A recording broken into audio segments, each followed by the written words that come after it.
Change is either going to come by choice or it's going to be forced. You don't want it forced. We have to change. By change, I'm not talking that you go back to ways that got us to where we're at today. That has to change. It has to get beyond a left and right issue. You have to see a third party that's more real than either the left or the right. But you can't get people to agree upon that. Because they're going with the left's idea or right's idea of a creator, a God. And debate continues on and on.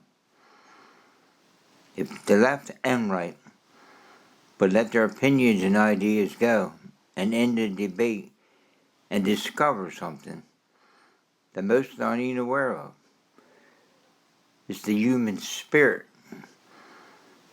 that we're called to preserve in a unity and a bond of peace that passes all our understandings and misunderstandings.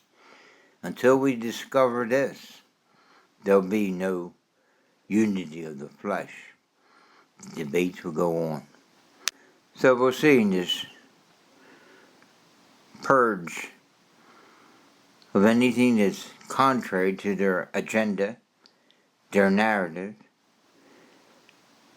bringing it about by force. It's no longer a matter of choice.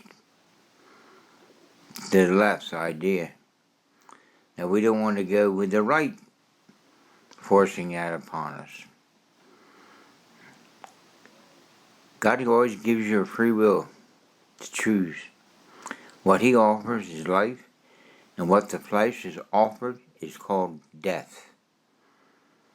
You follow after the ways of the flesh, and these debates of race against race, culture against culture, secular religious creed against secular religious creed, your opinions of gender against gender, and trying to create some new idea of a gender, changing all the terminology, verbiage we once knew, trying to create a new global reset, independent from God. It's no better than the left's agenda or the right's agenda. Both have got to surrender to God's agenda, His idea of a global reset and restoration of not only humanity, but of this whole creation that was subjected to futility or a sense of unreality.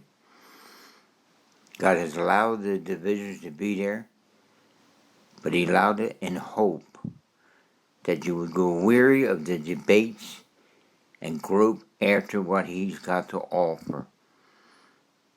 But then there's debates over what God has to offer. That's got to end. That's why I always say it's got to be secular and religious ideas have to surrender. And if they don't, this battle will continue on.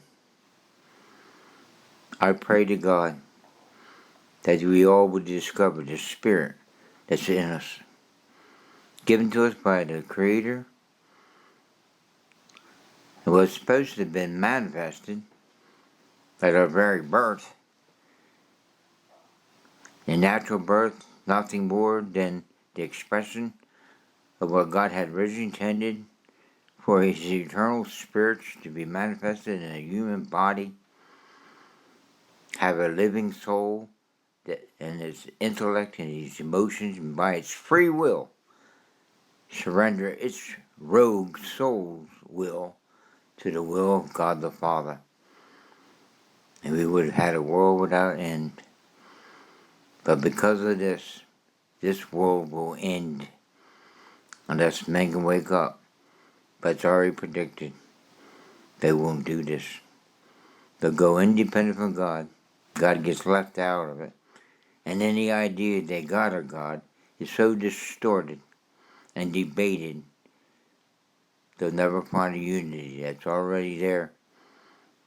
As the text in Ephesians clearly says, preserve the unity of the Spirit and the bond of peace, a peace that passes all understanding. It's not something that humanity with its rogue souls tried to come to an agreement on.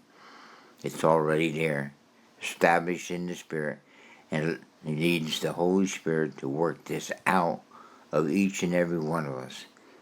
But each one must surrender to something greater. You're not losing nothing, you're gaining it.